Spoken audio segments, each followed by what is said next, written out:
मान से पूरा देश नहीं, दुनिया में जितने लोग लोकतंत्र में विश्वास करते हैं, संवैधानिक परंपरा में विश्वास रखते हैं, वो सब आहत हुए हैं। उसको ढकने के लिए मोहन भागवत जी का एक ऐसा बयान है कि हम उससे ढक सके उस बयान। चलिए शिवम जी जल्दी से जवाब दीजिए, फिर बाकी लोग कहते हैं ना कि होई ही सोही जो राम रचि राखा, को करे तर्क बढ़ावे साखा। ये 2012 में जब सरकार में आए थे, इन्होंने इसी संभल के मंदिर पर जो है रोक लगा दी थी।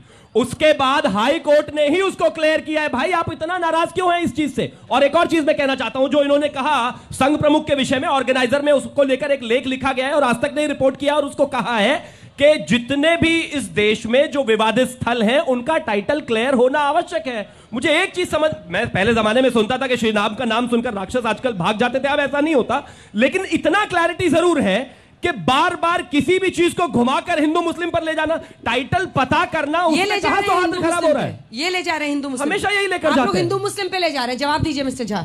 देखिए, यहाँ जितनी जनता बैठी है सबको पता है कि इस ब्रह्मांड में हमारे हिंदू सनातनी परंपरा के हिसाब से हर कण में शिव का वास है। पता है आप लोगों को कि नहीं पता है? या भाजपा वाले बताएंगे तब पता चलेगा। तो 3 लोग 14 भुवन, 3 लोग कहे गए हैं, पृथ्वी, आकाश और पाताल। ये 3 लोग कहाँ कहाँ की खुदाई करेंगे? पूछिए ना अंजना जी से, पूछिए कहाँ कहाँ खोदेंगे। अंजना जी, विष्णु जैन जी से बात कर लीजिए, पूछ लीजिए कि हिंदू धर्म में तो ये खोदने चले आते हैं, इनसे पूछिए। पानी थाना का विवाद, जहाँ पे जैन लोगों ने तालाब पे कब्जा कर रखा है, वहां पे अपना मंदिर बनाना चाहते हैं। अब वहां पे जैन और हिंदू का विवाद है, वहां पे जाएंगे नहीं, भाग जाएंगे। तो बात यह है कि भाजपा सिर्फ बरगलाने की और कुछ विष्णु जैन जैसे लोग जो कि हिंदू धर्म के नाम पे अपनी दुकान चमकाते हैं। तीसरी बात, जो शिवम त्यागी ने कहा कि जो परंपरा हम पालन करेंगे। इफ्तार पार्टी आपने तो देना बंद कर दिया, लेकिन चादर चढ़ाना भूले नहीं। एक कैसी दोहरा चरित्र है भाई, कैसा दोहरा चरित्र है। पार्टी के बंद हो जाने का देख रहे हैं। तीसरी बात, मतलब पूजा से नाराजगी, इफ्तार पार्टी बराबर चाहिए इनको। तीसरी बात, भाजपा के लोगों को दोहरा चरित्र देश के सामने बेनकाब हो चुका है। मैं कहता हूँ ईसावाद से।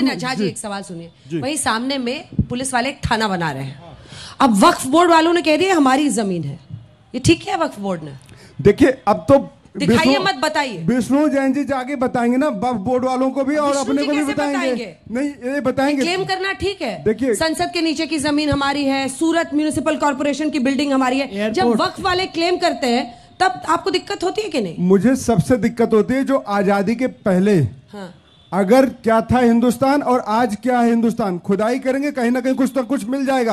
आप पूरे देश को खोद लीजिए, सारनाथ मंदिर मिला है। नहीं, आपके सवाल से भाग नहीं रहा हूं, देश को सच्चाई बोलने से डर लगता है। अरे बफ है क्या, बताइए ना। भाजपा उस पर कार्रवाई कर रही है, कार्रवाई करे, देश की जनता को बताए। लेकिन आज इस देश में ये लोग भी कहते हैं 2014 से कि अंजना जी आपने कई सारे डिबेट करी होंगे कि 2024 में नरेंद्र मोदी की सरकार आएगी, 6 महीने के अंदर पीओके हमारा होगा। ये योगी आदित्यनाथ का बयान था। पीओके चाहिए, क्या जल्दी हुआ? पीओके दिलाइए। का बता दो, कितना बरगलाओगे मंदिर में?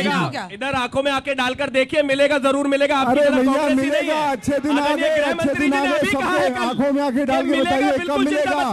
बिल्कुल मिलेगा। 2014 से यही कह रहे हैं। पीओके की खुदाई कीजिए तब समझ में आएगा। पीओके पे खुदाई करो, बाउंड्री बनवा दो, क्या फायदा है? देखिए, आपको तो मुस्लिम्स का भी वोट चाहिए, आपकी पार्टी को उठाइए, माइक उठाइए मलुक जी। पीओके को खुदाइए और बाउंड्री बनवा दीजिए। पीएम ने चादर भेज दी, राहत की सांस ली होगी। देखिए, हम मुसलमानों का भी इज्जत करते हैं, बौद्धों का भी करते हैं, जैनियों का भी करते हैं और ईसाइयों का भी करते हैं, सब धर्म का इज्जत करते हैं।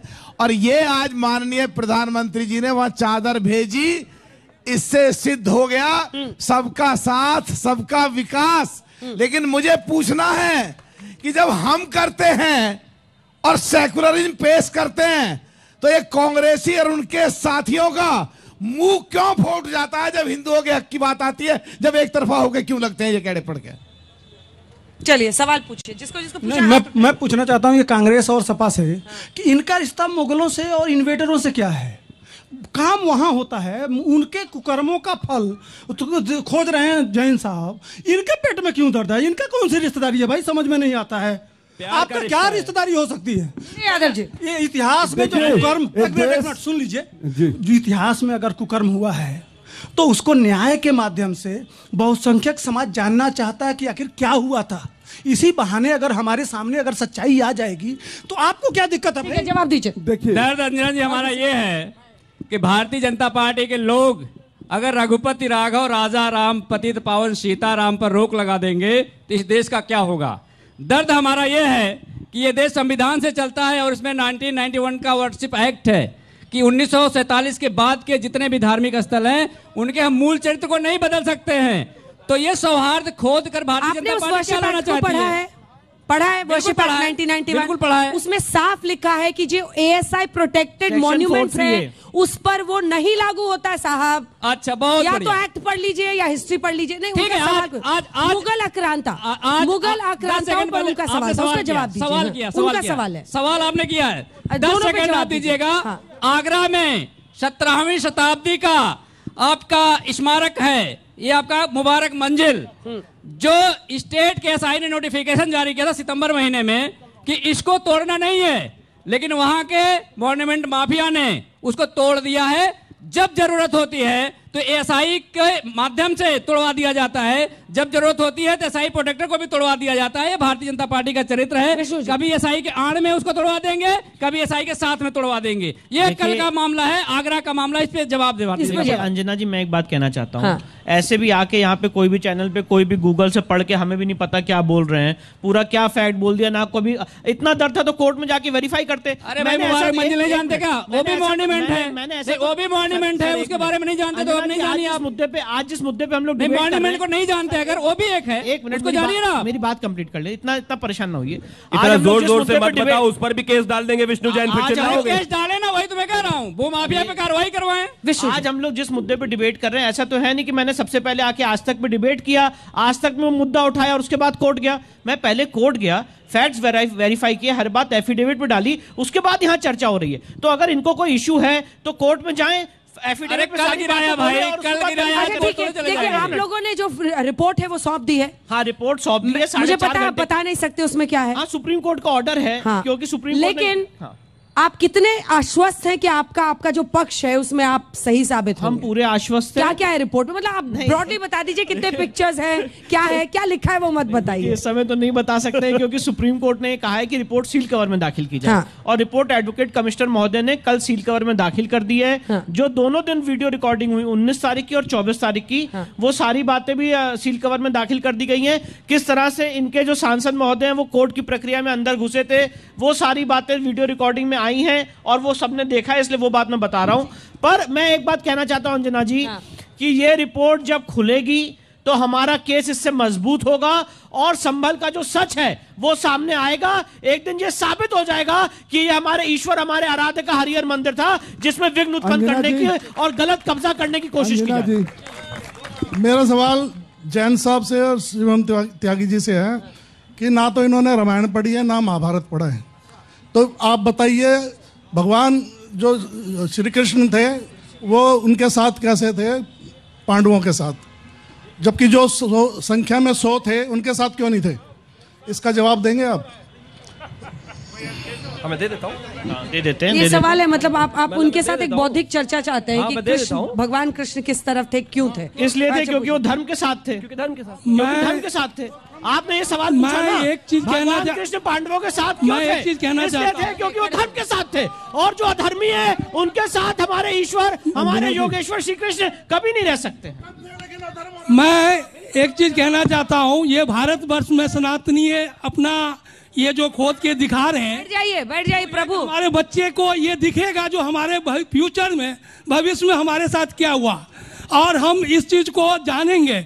ऐसा हम लोग नहीं जानते थे, हम लोग स्वयं भी नहीं जानते थे।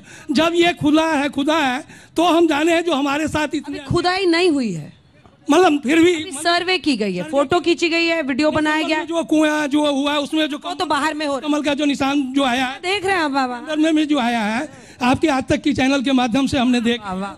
तो अंजना जी मैं ये कहूँगा, जो आवड़ी भी वहाँ मिली जी, तो वो शिवलिंग भी है उसमें, वो भी मिला है, एक जंजीर में वो हनुमान जी का वो भी मिला है। तो मैं ये कहना चाहता हूँ, जो हमारे सनातनी ये हिंदुस्तान है, भारतवर्ष है, अगर हमारे सनातन धर्म में अगर ये विष्णु जैन जी लाए, इनको मैं बहुत बहुत धन्यवाद करूंगा। जो हम सनातनी हम जाने, इससे पहचाने, हमें समझ आया जो हमारे साथ क्या क्या अन्याय हुआ है। विष्णु जी आजकल सनातनियों के एकदम हीरो बन गए। जल्दी अंजना जी देखिए, हमारे मुसलमान भाई जो है ना, वो हमारे बड़ा भाई हैं, क्योंकि उनका 56 कंट्री है, तो थोड़ा दिल बड़ा दिखाएं। ये टूटा फूटा खंडहर के लिए जो है ना दे दा करके खत्म करिए, टंटन नहीं चाहिए। गुरबाणी में क्या कहा गया है कि हक पराया नानका उस सुअर उस गाय, जिसका हक है उसको दे दो, है ना। आखिरी जल्दी आइए।